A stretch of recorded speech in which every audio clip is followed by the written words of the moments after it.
Welcome to the Fall 2022 Digital Symposium for VoltServer AgMesh.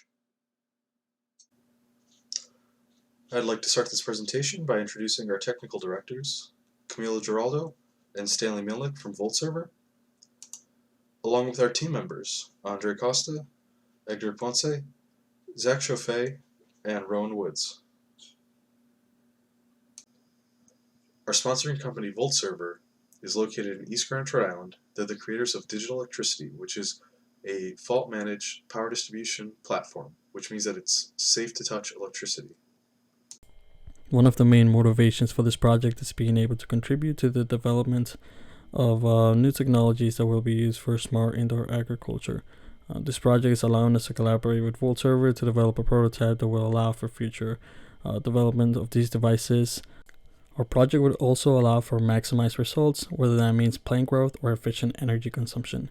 Our prototype will allow for minimized maintenance as it is being developed to withstand different adversities that it may face inside a greenhouse.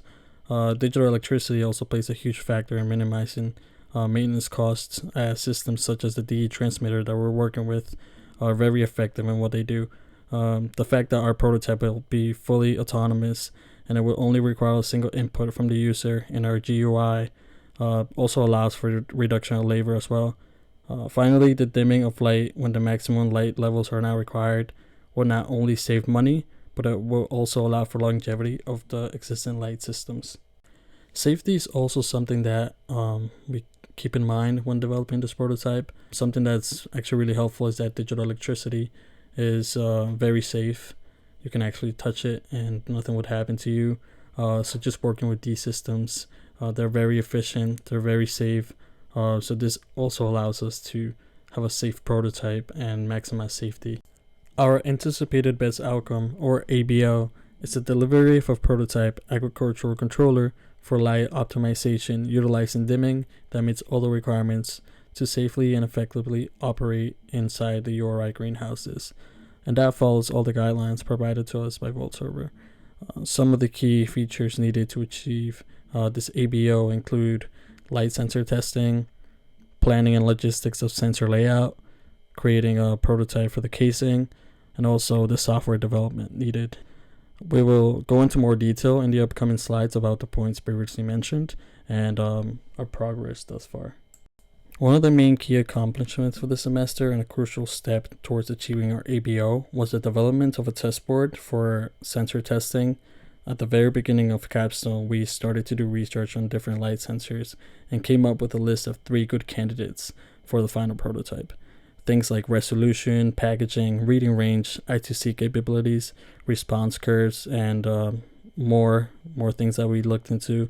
We're all taken into account in order to narrow down the sensors that would go into the testing stage. We decided to move forward with the LTR329 ALS sensor by Lighting Technology because it has a better resolution to detection range ratio, which allows us to have more reading data. That was one of the main features why we decided to move forward with this sensor. For the Rohm semiconductor sensors, they're actually pretty similar, both of them. They offer a built-in interruption function.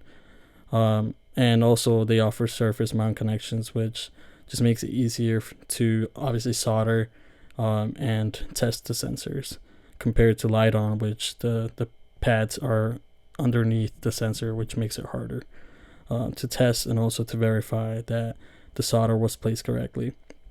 The main difference between the 2 Rohm semiconductor sensors is that the BH1750 FEI offers 2 different I2C addresses, which allows us to have more simplified circuits at the end for our main PCB, and it also allows for more functionality. So one of the key accomplishments of our project so far has been creating a sensor array design. As you can see with the curve on the right, a typical photodiode has a response curve with a gain that varies based on the angle of light incident to the sensor. Because of this, we placed our sensors in a trapezoidal prism, as you can see in the middle. This minimizes the loss that we are observing on at least one sensor. This requires less of a gain stage to compensate for this loss, thus increasing the accuracy of our readings. Another key accomplishment was creating our casing design. Our casing will be a 3D printed box on the bottom with a tree coming up to hold the sensor array design that I discussed previously. Inside the 3D printed box would be our Raspberry Pi. This would have a whole access point for a power line to come into and power the system. Additionally, we are using a clear box on top. That way light can get into our sensors with minimal loss. We need this casing in order to be inside a greenhouse where there will be high levels of moisture, and we need to prevent this from having any damage on our system. This is our CAD model of our casing. You can see the tree design for the sensor array inside that clear box on top. That black box is going to be the 3D printed box, as well as the tree is going to be 3D printed, and we made this via Autodesk Inventor Professional. In order to achieve the anticipated best outcome, we've come up with a block diagram for how our software should be structured. The basis of this is going to be a Python script that controls reading values from the sensors, manipulating the data to understand what the light in the environment is like, and then that will also control sending the commands to brighten or dim the artificial grow lights to the DE transmitter, acting as a mid-layer between that and our user interface. We'll have a MySQL database. This allows us to pass information back and forth between the Python script and our HTML/JavaScript GUI, which we will be developing. As I just mentioned, the user interface will be a web-hosted application written in HTML and JavaScript that the user can connect to through the IP address of the Raspberry Pi. They can read information based on what the Pi is currently experiencing, like the current light level and what percentage of power the artificial grow lights are at. And when the user inputs the settings for what they want the environment to be set to, the graphical user interface, the web-hosted interface, will send the data back to the MySQL database, which then the Python code can read from and adapt what it is doing to accommodate the user's command. Some of the economic benefits include a low cost reduction per individual sensor. Our sensors will be cheap to produce, while also maintaining a high level of quality in its performance. For the consumer, there will be a lower energy consumption due to the lights only being turned on when the plants need it.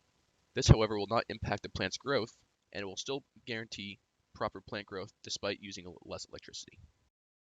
And I will now tell you about some of my technical contributions to the project. Some of my individual contributions include hardware components selection and research. It is important to identify which one will suit our purpose the best. This includes aspects such as cost per unit, the readable range of lux or light values, soldering the boards to connect the components, and also the necessary wiring was one of my responsibilities towards the project, ensuring that the boards worked properly after construction and could then begin testing using Arduino and Raspberry Pi software. Additionally, I made contributions towards the design process of the sensor array, as well as preliminary measurements of the greenhouse we will be using for our Capstone project. This includes internal dimensions, conditions of the environment, space constraints, and what kind of lights will be used. For the next semester, here are some of my future currently planned contributions. One of my future technical contributions include assisting in the completion of the final PCBs, as well as further development of the casing for the sensors using CAD software. Additionally, aspects such as material choice for the construction to create low-cost but robust design will be necessary for our final design. This will then require an efficient design for the interior to allow room for the Raspberry Pi, connector board, and cable management, all within the interior of the body. Hi, I'm Andre Costa, and I'll now be going over my personal accomplishments for this semester. At the start of this semester, once we had decided on which sensors we wanted to use, I designed test PCBs so that we could solder together and test out the sensors, evaluate their characteristics, and see which ones fit best for our project. After the boards were ordered and we got the boards in along with the components, I soldered the first batch of test PCBs we used. These test PCBs also allowed me to begin development on the code aspect of this project. Currently, I've developed code which can read two of the ROM BH1750 FVI sensors simultaneously, because those have an addressing pin that allows you to choose between two different I2C addresses, so you can have two sensors connected to the same device. I also created a localhost MySQL database on the Raspberry Pi, and I wrote Python code which can send data being read from the sensors to the MySQL database. So that's the first half of our block diagram, is being able to move data from Python into the SQL database, so that later the web interface for the GUI can read that data back from the MySQL database. And finally, this semester I also set up the Apache web server on the Raspberry Pi. This would allow a user to pull up the web interface like a website simply by typing in the IP address of the Raspberry Pi when they're connected to the same network, similar to how one would access their router settings when they were at home. My remaining technical accomplishments for the spring semester are going to be finishing the software portion of this project. The first part of that is going to be the web interface. This is what allows the user to communicate with our device, so we need to develop a website for them to interact with, along with the backend that handles receiving data from the MySQL database to show the user, as well as taking the user settings that they input, passing it to the MySQL database so that our device can appropriately adjust the light settings in the greenhouse.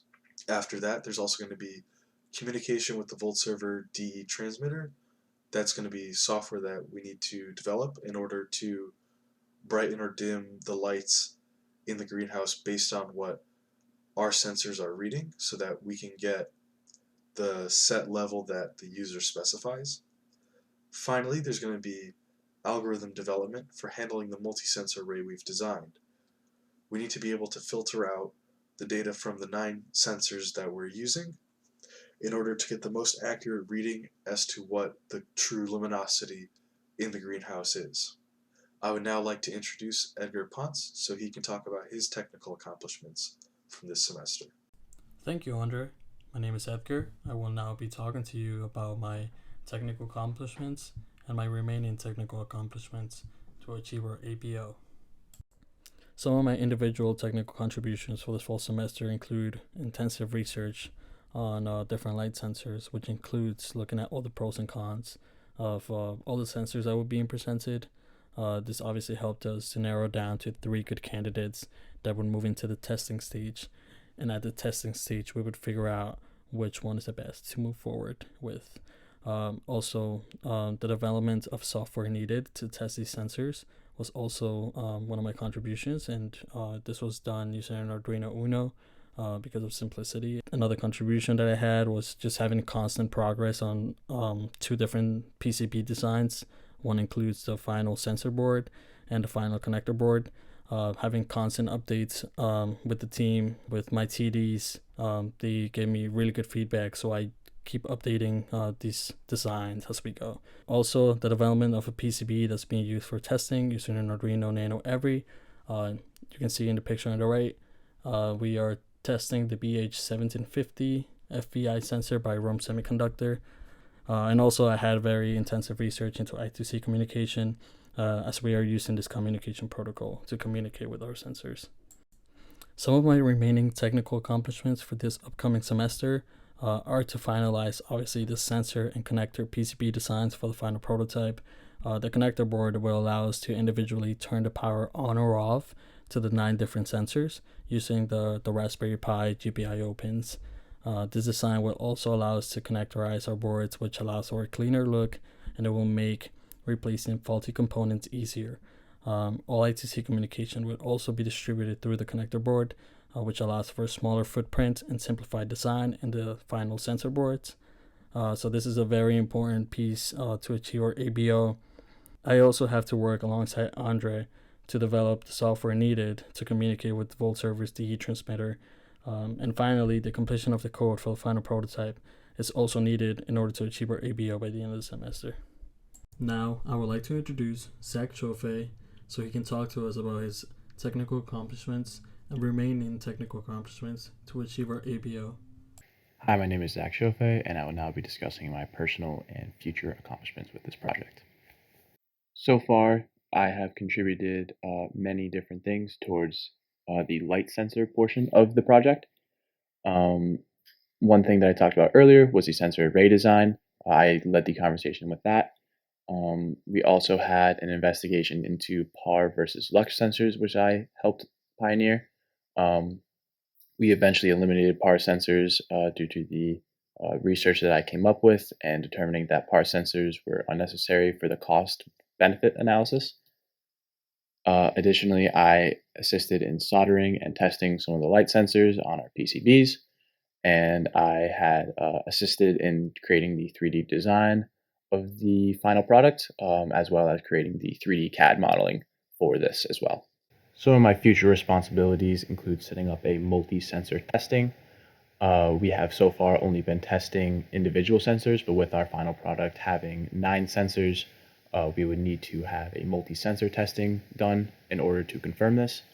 We would also need to confirm our environment proofing from our casing design that I created earlier.